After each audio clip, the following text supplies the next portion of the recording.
Gospodin s vama. I s duhom tvojim. Čitanje Svetog Evanđelja po Luki. Slava tebi, Gospodine. U ono vrijeme otac njegov i majka divili se što se to o njemu govori. Šimun ih blagoslovi i reče Mariji majci njegovoj: ovaj je evo postavljen na propast i uzdignuće mnogima u Izraelu i za znak osporavan.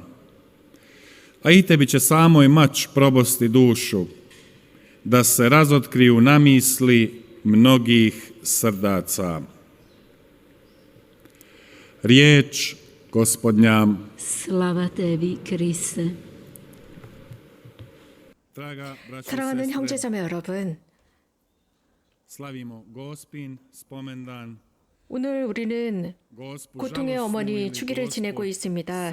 7가지 고통을 당하신 7구의 성모님 주기를 지내고 있습니다. 성모님의 7가지 고통은 무엇일까요? 오늘 우리가 기억하고 있는데 성모님께서 고통을 느끼셔야 했던 정말 고통스러웠던 7가지 사건은 무엇이었을까요? 이 모든 7가지 사건은 예수님의 삶과 예수님의 사건과 연결되어 있고 또 성모님의 삶과도 깊은 관계가 있습니다. 그래서 예수님께서 탄생하시는 순간부터 돌아가시는 순간까지입니다. 첫 번째 고통은 시메온이 성모님의 영혼이 칼에 찔리는 가운데 많은 사람의 마음속에 생각이 드러날 것이라는 루카복음의 말씀입니다. 두 번째는 예수님께서 태어나셨을 때 이집트로 피난 가셔야 했습니다. 그래서 이미 헤로데가 저지르는 그 만행으로부터 생명을 구해야 했습니다. 세 번째로는 12살 된 소년 예수님을 성전에서 잃으신 사건이었습니다. 네 번째는 예수님께서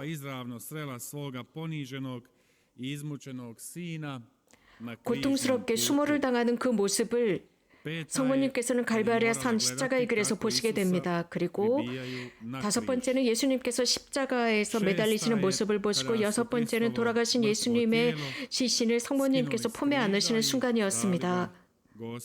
일곱 번째는 예수님께서 무덤에 묻히시는 사건이었습니다. 형제자매 여러분,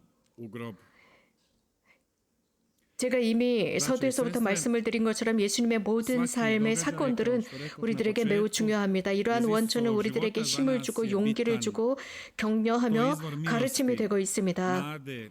현대를 살아가는 우리 신자들에게 말입니다. 동시에 이러한 모든 사건들은 즉 성모님이 삶에서 느끼신 이러한 모든 사건들은 교회에 또 신자들의 큰 가치를 지니고 있습니다. 현대를 살아가는 사람들 말입니다. 그 가치는 매우 큰 것으로서 오늘 우리는 복되신 동정 마리아 통과의 어머니를 기억하고 있는데 우리는 전례적으로도 이날을 크게 지내고 있습니다. 성모님께서 고통당하신 것입니다. 성모님 한 여성으로서 어머니로서 굉장히 심각한 정말 상상할 수 없는 고통을 당했습니다. 우리가 이미 복음에서 들은 것처럼 시메온의 그 예언은 이미 성모님을 굉장히 아프게 했지만 가슴에 새기셨습니다. 성모님의 영혼이 칼에 찔리는 가운데라고 표현했습니다.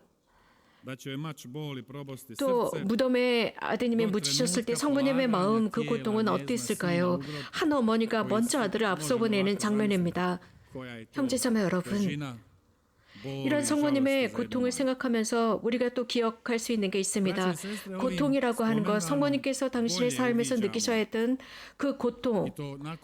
자, 우리 이 고통의 전망을 우리는 어떻게 보고 있을까요? 우리는 이러한 고통을 예수님과 성모님의 삶 속에서 아주 깊은 연관성을 가진 상태로 보고 있습니다. 굉장히 강렬합니다. 어떤 고통보다도 강했고 어떤 관계보다도 긴밀한 관계였습니다. 신성의 관계였다고 볼 수 있습니다. 또 다른 관계는 이렇게 표현할 수도 있습니다. 성모님의 고통입니다. 성모님과 예수님과의 그 관계에 있어서 하느님의 어머니시기 때문에 그 관계는 끊을 수가 없는 관계였습니다. 영혼과 육신으로 연결된 관계였습니다. 또 특별히 보아야 할 것은 아주 신비적인 차원에서 본다면 성모님께서는 성모의 그 모든 삶이 예수님의 모든 삶과 아주 긴밀한 관계를 맺고 있다는 것입니다.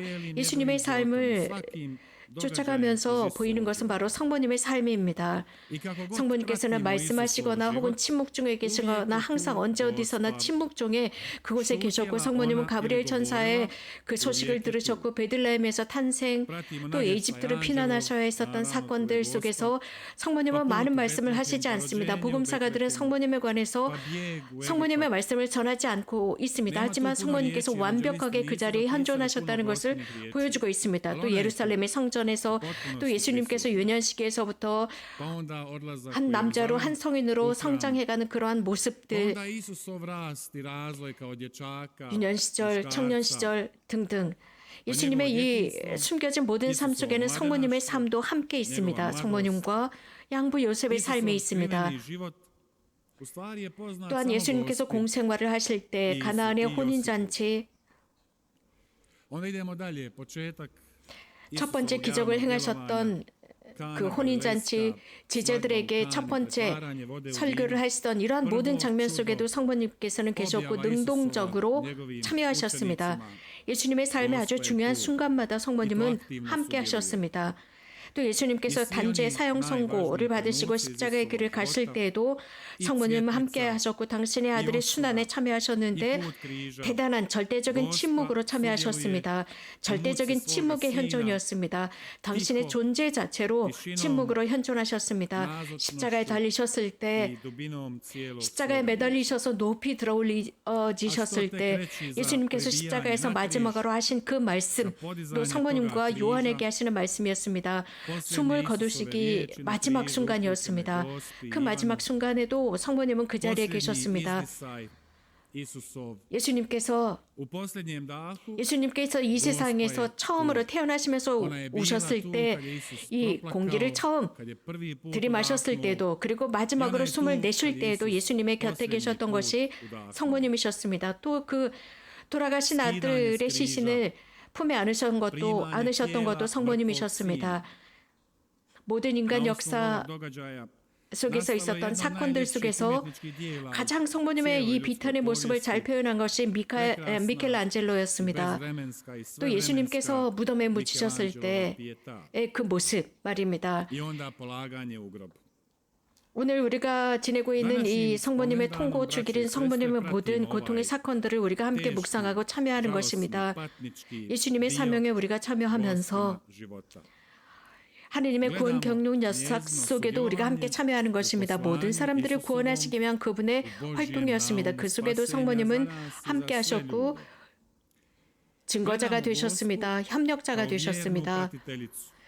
그래서 그리스도의 참 어머니로서 협력자가 되셨고, 또 제자들의 어머니, 사도들의 어머니, 교회의 어머니, 결국은 모든 사람들의 어머니로 자리매김을 하셨습니다.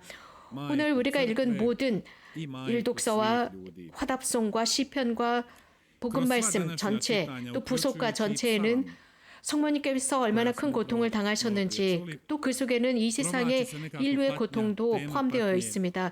이 고통이 바로 인간이 겪어야 하는 운명일 수밖에 없습니다. 이러한 우리들의 운명, 우리들의 삶 속에서 하느님께서는 분명하게 우리들의 육신을 취하셔서 들어오셨습니다. 그 순간 성모님께서도 하느님의 계획과 하느님께서 주시는 그 과제를 기꺼이 수락하십니다. 또 오늘 복음을 통해서 우리가 알 수 있는 것은 성모님께서는 이 고통을 따라가십니다. 이러한 고통의 순간, 어려운 순간 앞에서 성모님께서 어떻게 행동하셨는지를 보여주고 있습니다. 성모님께서는 예루살렘에서 어린 소년 아들을 잃었을 때 그분이 겪으셔야 했던 고통, 3일 동안이나 아들이 어디 있어야 하는지 몰랐습니다. 정말 대단한 혼란을 겪었고 굉장히 힘들었을 것입니다. 한 어머니로서 아들을 잃었는데 3일 동안이나 찾을 수가 없었습니다. 우리는 이것을 이해할 수 있습니다. 왜냐하면 인간적인 반응입니다. 지극히 어머니다운 반응이었습니다. 또 예수님께서는 공생활을 하시면서 설교를 시작하십니다. 또 고을을 다니시면서 odmah se počelo okolo pričati 여러 가지 많은 말씀을 하셨는데 그럴 때마다 마을 사람들은 예수님에 관한 여러 가지 비난과 험담들을 하곤 했습니다.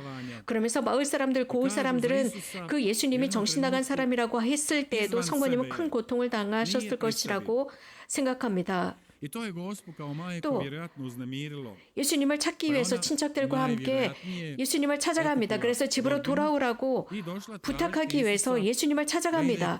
그러니까 제자들과 사람들이 어머니와 형제자매들이 밖에서 주님을 기다리십니다라고 하자 예수님께서는 과연 누가 내 형제자매이고 어머니더냐라고 하십니다. 그러면서 내 말을 듣고 하나님의 말씀을 실천하는 사람이 내 어머니와 형제자매라고 말씀하십니다.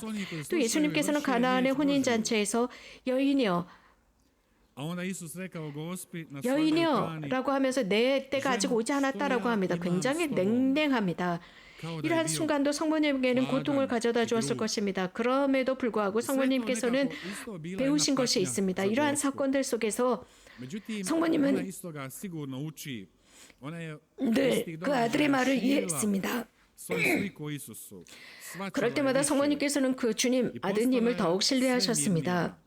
I sa sve većim pouznanjem u Gospodu. 이해하시고 예수 그리스도의 삶 그 길을 Da tako kažemo, 받아들이셨고 또 하나님께서 그 아들에게 맡기신 모든 길을 받아들이셨습니다. 이런 식으로 예수 그리스도의 삶의 그 위대한 신비를 받아들이고 그 안에 잠심하셨습니다. 이러한 사건들 이후 Isusovog života. 더 이상의 고통이나 Nakon tih događaja 혹은 두려움을 찾아볼 수가 nema 없습니다. više drame, 성모님은 nema više straha. 모성애와 고귀함과 사랑으로 아들을 따르십니다. Majčinski.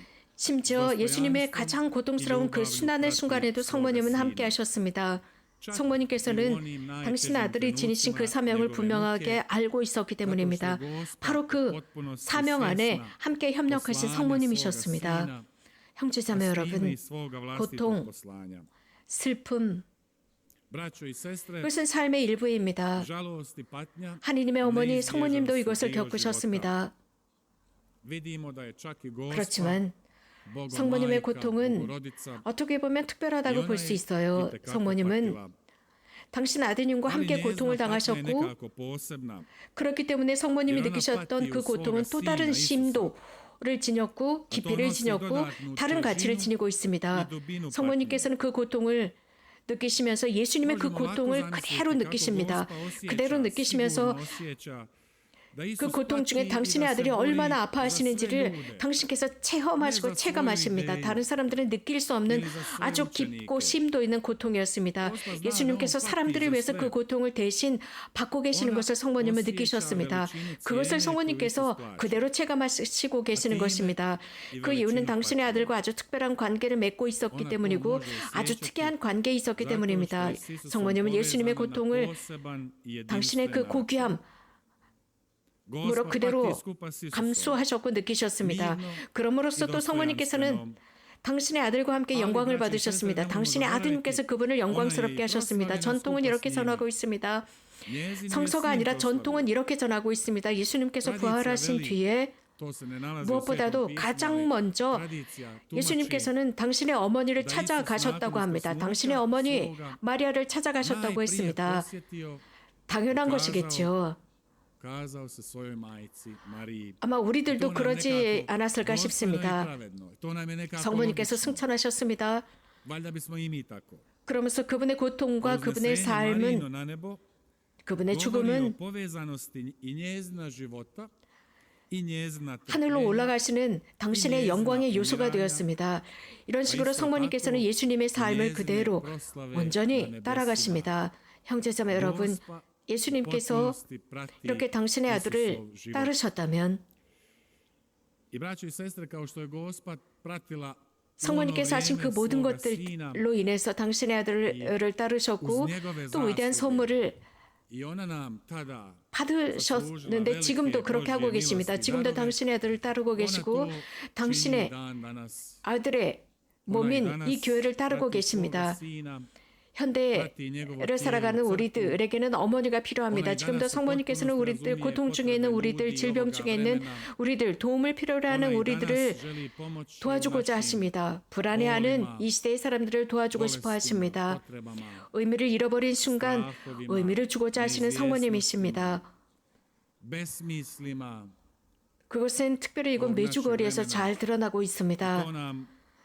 그래서 우리는 주님께 또 성모님께 감사를 드리고 있습니다.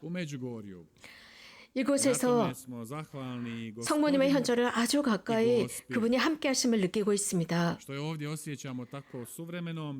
통고의 어머니 복되신 동정 마리아께서 우리들의 고통을 잘 이해하고 계시고 특별히 고통 중에 있는 사람들을 성모님께 봉헌합시다. 성모님은 그 고통을 매우 잘 알고 계시기 때문입니다. 고통 중에 있는 여인들을 도와주십사 청합시다. 여인들은 고통 중에 있을 때 더욱 성모님과 함께 일치할 줄 압니다. 여인들은 여성, 임신한 임산부, 어머니, 또 성모님은 피난을 다니셨던 피난민이기도 했습니다. 그래서 여성들이 겪어하는 모든 것을 다 알고 계십니다. 아들을 잃었을 때 아들이 그 아들에게 무슨 일이 일어나는지 모르는 고통을 겪어야 했습니다. 또한 죄 없이 십자가에 달리셔야 했던 그 아들을 보면서 느끼셨던 이러한 고통, 순환받으시고 매맞고 조롱당하고 죽어야 했던 그 아들, 모든 이 세상을 살아가고 있는 모든 이와 비슷한 일을 겪고 있는 어머니들의 심정을 누구보다도 잘 알고 있는 성모님이십니다. 그래서 지금 이 순간 고통 중에 있는 모든 어머니들을 통고의 어머니께 봉헌하도록 합시다. 그래서 주님께서 우리들 모두를 축복해 주시고 모든 세상을 축복해 주실 수 있도록 복되신 동정 마리아께 봉헌하고 또 우리들을 위해서 전구해 주십사 청합시다.